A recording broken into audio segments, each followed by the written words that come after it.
You are listening to the B2B Marketing Mindset with Pete Monfrey and Bill Lowell. We want to help demystify marketing to reduce risk, drive more and better opportunities, and grow your business. Are you ready to master marketing?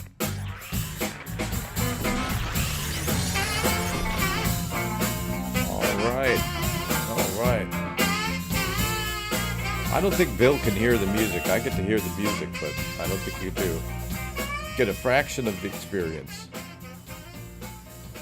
Someday I'll tell you about the theme, but welcome. We're talking about today the B2B marketing mindset, and what does that mean, and why should we care about having the right mindset as a B2B marketer, and how do we define that? Man, I turned that gosh darn music down. Anyway, but yeah, it's good to see you. We've been off for a while, and we're back, and now you can find us at everywhere podcasts are consumed: Spotify, iTunes, iHeartRadio. We're on Amazon, I believe. I'm sure I'm forgetting one or two, Pandora. So wherever you dig your podcasts, you can dig this podcast. So anyway, how are you doing, man? I'm doing great. Good to see you again. And yeah, I missed being on screen with you, but it's been fun times, as they say. Well, we've had a lot of changes, and I'm excited to talk about this topic because it ties into the name of the program, and that's really how important it really is. So I'm going to attempt to go to some slides and see what happens. And let's just start with the first one. And for our audio-only listeners, attitude is everything. I'll read the slides. So for the video people thinking, you don't have to read the slide to me, but it is for the audio folks. Attitude is everything. Having the right mindset is the difference between success and failure. I think it's that important. And so having the right attitude. Absolutely. How would you describe that attitude? One of the things that's just so important is, there are a lot of organizations that resist wanting to do marketing or even putting themselves in that framework. And so, you and I've talked about this a million times. You've got to get your mind set. So whether you're going to do anything, when you're going to set a goal or do whatever, I mean, even if somebody wanted to lose weight, if they wanted to get in shape or do whatever, their mindset, you got to get your mind right. And so the mindset can defeat them before they even start. And I think some of the it's a broad idea. We're going to cover a few. There's actually a set of mindsets, and we'll be covering them over multiple episodes. So we've got a few of them for today. But for example, attitude, looking at marketing as an investment instead of a cost. Exactly. Right? That's just a brain change. It doesn't even cost you nothing. Growing a business is a marathon, not a sprint. You got to be committed. You got to do the work. Or expend the resources, or one or the other. That's your choice. See marketing as an iterative system, not a. I always picture a bunch of plates spinning, not individual plates, but a whole system of spinning plates. Yeah. Well, I'm sure you've had, getting back to the attitude for just a second. I'm sure you've had clients, and I know I have, where there's times that you seem to be working harder than they are on their own business. And it's like, in my opinion, having the marketing mindset is saying, if I'm the customer or I'm the organization, I am front and center. It's more important to me. And yes, the other people that I hire, like you, Pete, or Heidi at Heidi Designs, I'm going to make sure, that they support what I do, but I'm going to be excited and want to do it. So getting back to your point about the investment, it's critical. Yeah, well, you want to be, excited for your client's success, but if you find yourself caring more than they do, that's kind of a problem. But having the right attitude, being open to change, a lot of if you're trying to transform your marketing, it's a process of change, and people ignore that part of it. So let's go to the next one. Data-driven decision making. Use your gut, but back it up with data. So no matter what kind of marketing, I think this applies to everything: B2C, B2B, B2G, B2H. Have you heard about the B2H? No, tell me about that. I just saw this the other day. It's business to humans. Oh, wow. Which makes a good point. You're not selling to a business, you're selling to humans. Yeah. I wouldn't use that term if I were y'all, No. especially if your boss is nearby. But this, I think, applies to everything, but it should be driven by the scientific method. That's kind of what that means to me is when data gets involved, when data gets to the party, it's all about the scientific method. Exactly. And I know that there's part of the marketing process that's emotional, and so that some people get excited about it, which we want them to do. We want that emotional appeal. However, a lot of times having the data help you to drive your decisions really helps take the emotion out. So it's like, okay, was this task that we really did it bring us the ROI that we really needed or wanted? I mean, I think that that's really key, really doing some of the data. And the other thing that I like about the data, Pete, I don't know about you, but doing stuff where I can track it maybe year after year or time after time. So maybe we do some and then we check it again next year and we can see where has that needle changed. And I think that that's just really important. Well, and here's the thing, a lot of companies that may have the data part right, one of the things that we've seen many times is they're trying to measure so many things that ultimately nothing gets measured, or their data, whatever it is, didn't originate in any sort of research legitimate way. It was really, maybe it was company lore. Maybe a CEO 20 years ago said that customers buy on price, and that became, people's thinking and their mindset. How many times have you done a survey where you were asking about buying criteria? How many times was price number one?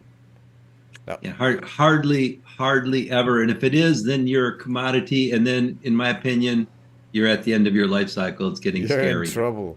Exactly. And that's the funny thing. And that's 30 years of doing these kinds of surveys for you. So, and we've done our fair share of them as well. And for us, I think I don't think we've ever seen it. We've seen it be number 3. Not to say that it's not important, but if it's your company lore and you have this mindset, because this almost goes back to attitude. Like, what's your attitude around money, right? Are you underpricing yourself because you don't really value your own services that much? Or what's your mindset on that, right? Yeah. But a lot of times what I find too, it's usually never one thing, Pete. It's always, it could be, something that's very unique and something else, or maybe there's always one or two things that are really important. The other thing that I think is so important on this particular item to be, the data driven is, and you and I have talked about this offline so many times, but think about what COVID had done to our country, to the world.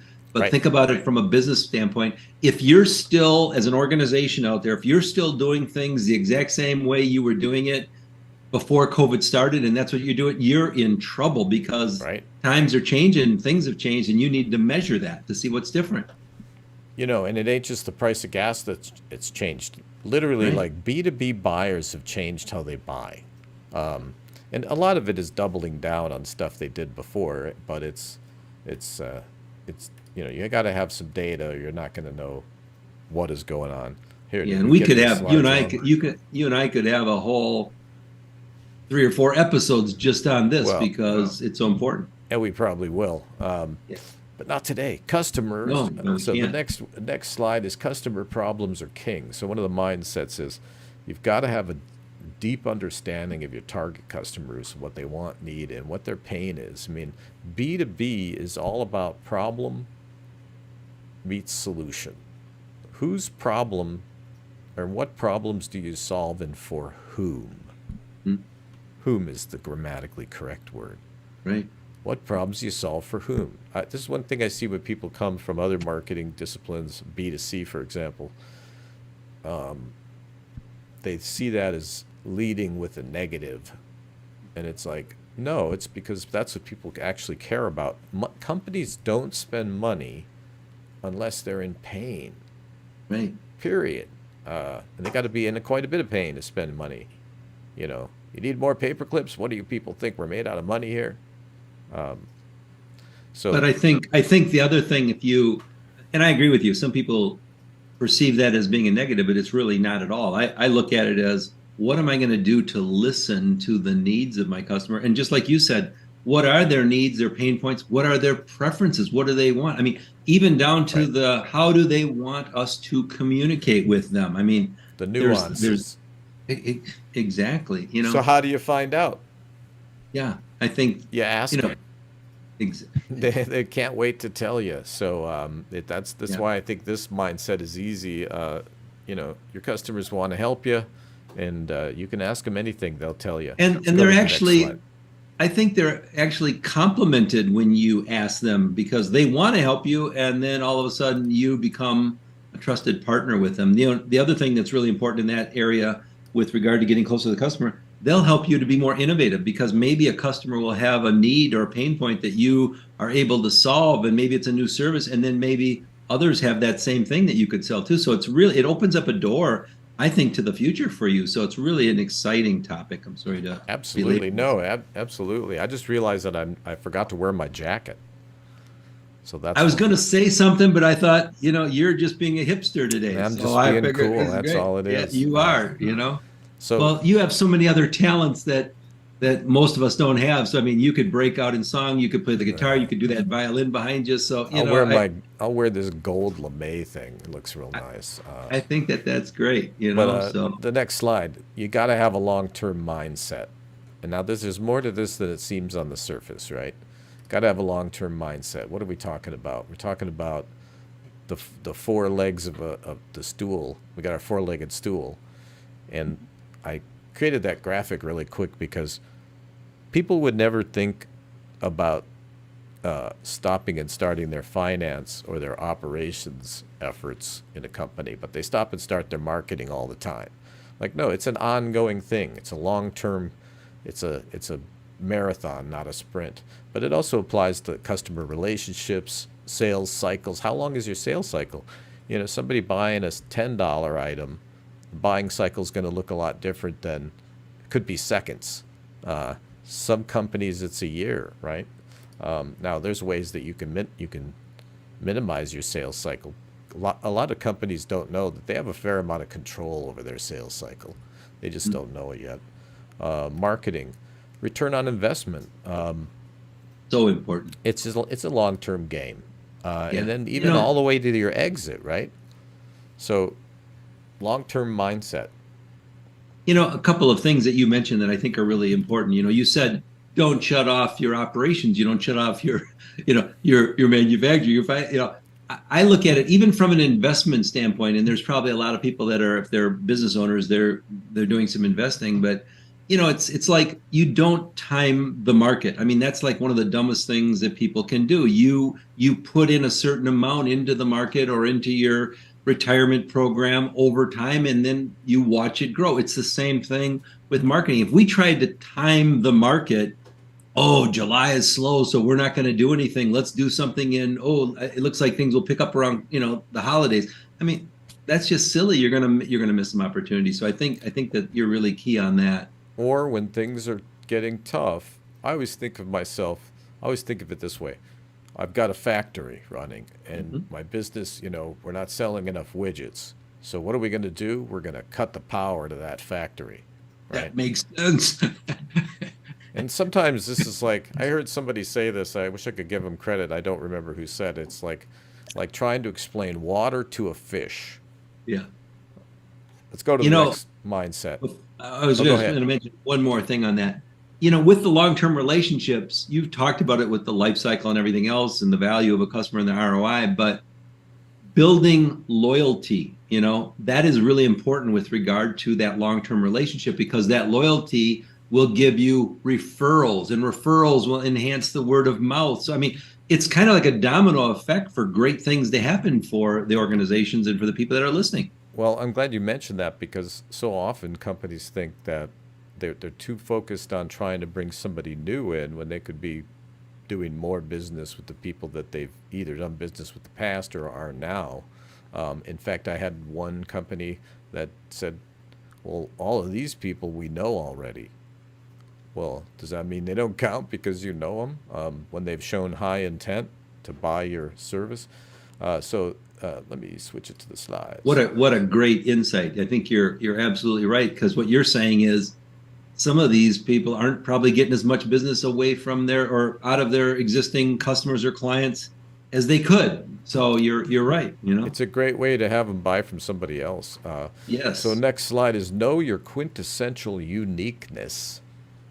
That's a good handful right there. That's too Quintessential fancy. That's too uniqueness. fancy for me. I don't know what that means, And be able to clearly communicate it to customers. So you were talking about, what were you saying before the program? You said, oh, quality. Yes. So you ask somebody what I'm differentiates so you, and they're quality like, is what we do. Quality. we have the highest quality. Yeah. We have the most amazingest service. Yeah. We are the most high priced that there is. I'm so excited about that. That's right. Well, here's a thought experiment for you. Look at your website and try to imagine somebody else's logo on there. And then ask yourself, does it still make sense and stand up? If it does, you don't have a clear position in the marketplace. You're a commoditized product. And I'm going to bet that you face a lot of price pressure. Doubling your price would be out of the question. You know what? A lot of our clients who we work with double their price. One of my clients has a little ad agency, and through our recommendations and advice, she doubled her price, and nobody noticed. It was awesome. And they also niched down, so they have a quintessential uniqueness. And often for service companies, maybe it's the way that they do the work or something, but there's always something unique about your business. Your business is absolutely unique. You're just not hitting it on the communications front. Right. You just hit something important, and you and I we've done a webinar. I know you do. We've done a webinar on this before, so maybe people can even look at the archives with creating compelling messages. But you're absolutely right on the communication. So it's not only understanding what makes us unique. And by the way, I love that analogy of putting somebody else's logo on our website. That really is profound. But the other thing is, what kind of are you able to clearly articulate those messages, and what are the messages that you're going to use? So I think they kind of go hand in hand. Well, but you have to know what the other messages are. So, Right. And so there are options. So we think of competitors like companies exactly like ours. And a lot of people, they don't see any companies that are exactly precisely like theirs, so they don't think there's any competition. But the Right. reality is that customers have options. And so whatever might be an option for whatever it is you're selling is what you're competing against. And so you should know how that company is messaging and what they're, and so that you can be different. I always ask this question, different from what? If you don't know the competitive landscape, what are you different from? How do you know? It's a relative thing. Or like you said, almost like the same thing with an analogy of the website. Is everybody sounding the same? Are you saying the same things? Do you have the same messages as everybody in your industry or the competition? If that's the truth, you're not standing out. So you're not quintessentially unique. So standing out takes bravery, takes courage, and that's a little bit short these days, I think, and companies are being very safe. The other that goes back to practical mindset. A very practical thing is, let's say, and we do webinars on LinkedIn, and I think we're actually going to have a panel discussion coming up, and so we'll be announcing that. And check out the post. There's some links in there, and there's B2B Marketing Mindset.com if you want to see past episodes. But I think this idea of uniqueness, people, they don't give it enough weight, and it's also can be very hard to kind of figure it out because it also has to be authentic. So Right. it has to be something the customer cares about. It has to be authentic. You got to be able to back it up, whatever your uniqueness is. If you say it's quality, you better have the best damn quality ever known to man. No one's going to believe that anyhow, though. And it also has to be unique. So it's these three things. So anyway, differentiation. I was gonna ask you a question about that differentiation. Have you ever had a time like when you went into one of your clients, Pete, and maybe you asked the owners or the people that were in charge, what makes them unique, and then maybe you talk, whether it's casual or regular conversation with some of the employees of that same organization, and they say something totally different, so I don't know if that's something that goes under here about being unique too, is being able to have the employees understand and know what it is as well. Well, yeah, I mean, I think most of them would say, in my experience, they don't even know how to answer the question. Oh, really? Or there's more to it. Like, if differentiation fits into something called a positioning statement. So these companies that aren't differentiated, I see it all the time in security systems, consulting firms, financial advisors, real estate companies. They're just not differentiated. And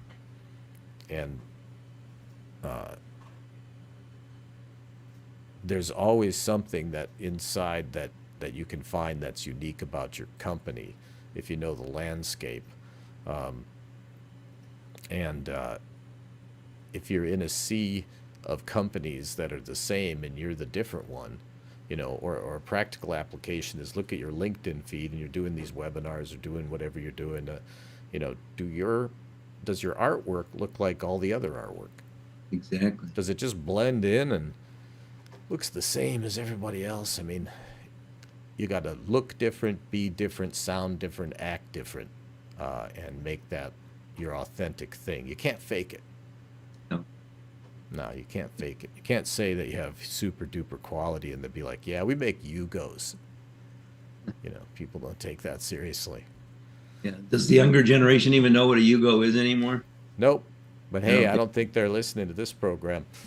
Okay. But hey, I like doing this. We're going to keep doing it. We do this every week at 11 o'clock Central. It's live on LinkedIn. But again, you can subscribe to it on all the major platforms. And I think it's a topic we're going to revisit quite a bit. And we try to bring it in. We're actually only at 20 minutes today. We usually go about 30. So is there anything else you'd like to talk about? You're in Wisconsin, so, we could talk about cheese. I know it's a huge topic there, is what I understand. Why does everybody think that? It's real interesting because, like, whatever happened to the bratwurst? I think a lot of people, they're forgetting the brats. Exactly. It's like, but what makes us unique? Don't forget the brats. Yeah. What makes Wisconsin unique? Everybody thinks cheese. Yeah. You've been listening to the B2B Marketing Mindset with Pete Monfrey and Bill Lowell. Add to the conversation by commenting, sharing, and liking. And don't forget to subscribe and check out the links in the comments. Learn more at b2bmarketingmindset.com.